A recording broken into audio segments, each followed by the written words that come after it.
So, I'm in the cave. Very comfortable. It's actually quite warm in here. What was that? Shh. I didn't know what it was, but I heard something moving around. The Dyatlov Pass Incident is one of the most perplexing mysteries in modern history. In the winter of 1959, 9 experienced hikers embarked on an expedition into the Ural Mountains in Soviet Russia. What started as a routine adventure soon took a chilling turn. Days later, they were all found dead under circumstances so bizarre that they continue to baffle investigators, conspiracy theorists, and curious minds to this day. Listen. Just gotta see the buttons. No, don't go. I'll be right back. He just left into the cave.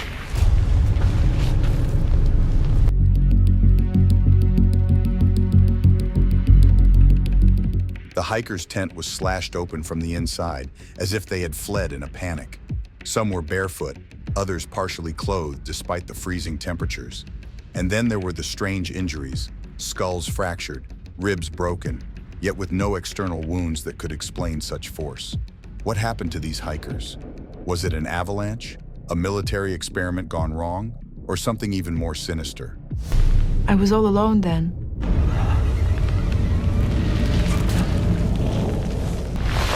What am I doing here?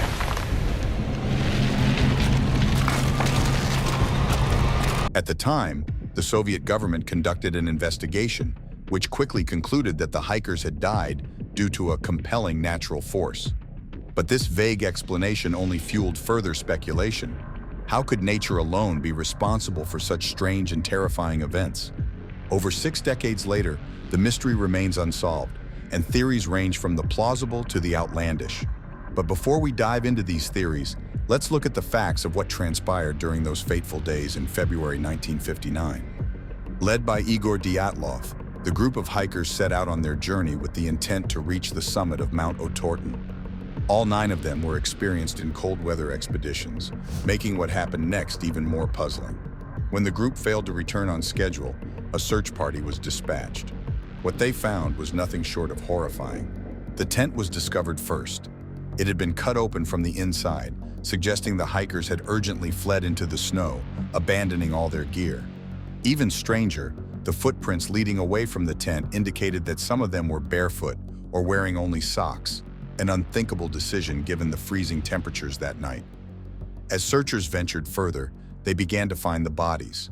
The first 2 were found near the tree line, dressed only in their underwear, as if they had been trying to build a fire for warmth. Others were found scattered in various locations, some wearing pieces of clothing that belonged to the others, indicating they had shared garments as they succumbed to the cold. But it's the condition of the final bodies found that has caused the most debate. 4 of the hikers were discovered in a ravine several meters from the others. They exhibited severe internal injuries, akin to what one might experience in a car crash, crushed skulls and broken ribs, but with no external signs of trauma. One of the women, Lyudmila Dubinina, was found with her tongue missing, further deepening the mystery. Despite these horrific injuries, there were no signs of a struggle or any other humans nearby. This chilling discovery set off a wave of speculation. The first and most plausible explanation was that an avalanche had caused the group to panic and flee the tent. In their disoriented state, they may have suffered injuries as they stumbled down the mountain in the dark, desperate for safety. However, several elements of the case don't fit this theory. For one, there were no signs of a significant avalanche in the area, and the internal injuries sustained by the hikers were not consistent with the type of trauma an avalanche typically causes. Furthermore, their tent, though slashed open, was still standing, suggesting that it had not been buried under snow. Then came the theory that the hikers had been victims of a secret military experiment. During the Cold War, the Soviet government conducted numerous classified tests in remote areas, and some believe the Dyatlov Pass incident was the result of one such experiment gone horribly wrong. According to this theory, the hikers may have accidentally stumbled upon a missile test site or been exposed to some sort of radioactive material.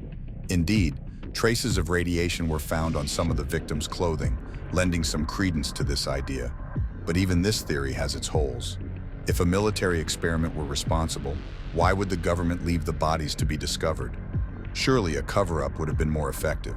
Others have speculated about more outlandish causes. Some believe the hikers were attacked by a Yeti, pointing to the sheer force required to cause their injuries as evidence of an encounter with a large, unknown creature. There are even those who claim that UFOs were involved, citing mysterious orbs of light seen in the sky by other hikers in the region around the same time.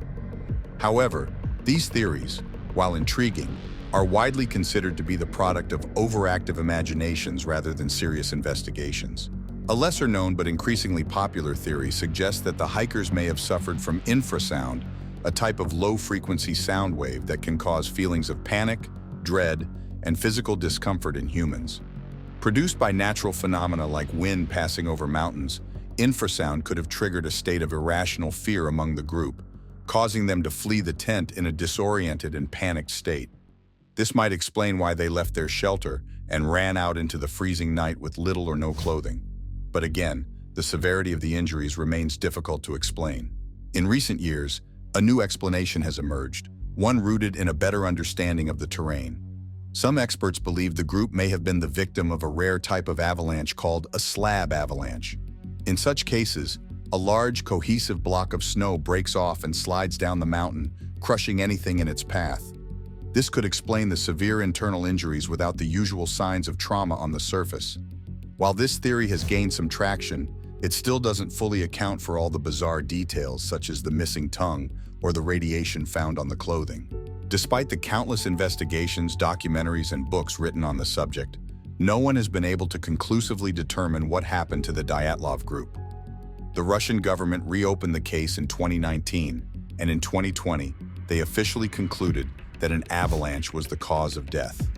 However, this explanation has done little to quell the debate, and many continue to believe there is more to the story than what the official reports suggest.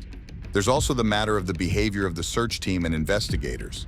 Some of the people initially involved in the recovery efforts were reportedly told to keep certain details under wraps, only adding to suspicions that some higher authority was involved in this tragedy. The secrecy surrounding the Dyatlov Pass incident during the Soviet era is another reason why conspiracy theories have flourished. It was a time when the government controlled information, and if there were military secrets to protect, it's not far-fetched to think a cover-up might have been orchestrated. After all, the Cold War was at its height, and the Soviet Union had a vested interest in ensuring that sensitive information, especially anything related to military technology, remained undisclosed. One of the most striking aspects of this mystery is the sheer variety of theories that continue to emerge, each one trying to make sense of the bizarre combination of factors in the case. While some explanations, like the avalanche or military experiment, are grounded in real-world possibilities, others veer into the fantastical. The allure of the Dyatlov Pass incident lies not just in the gruesome details, but in its openness to interpretation. People are drawn to it because it resists a clear answer, forcing us to confront the unknown. In the end, the Dyatlov Pass incident remains a haunting enigma, a puzzle with too many missing pieces to ever be fully solved. It stands as a stark reminder of the dangers that lurk in the wilderness and the limits of our understanding of the natural and perhaps supernatural world. Even today, more than 60 years later, the tragic fate of those 9 hikers continues to captivate and terrify those who dare to explore the mystery.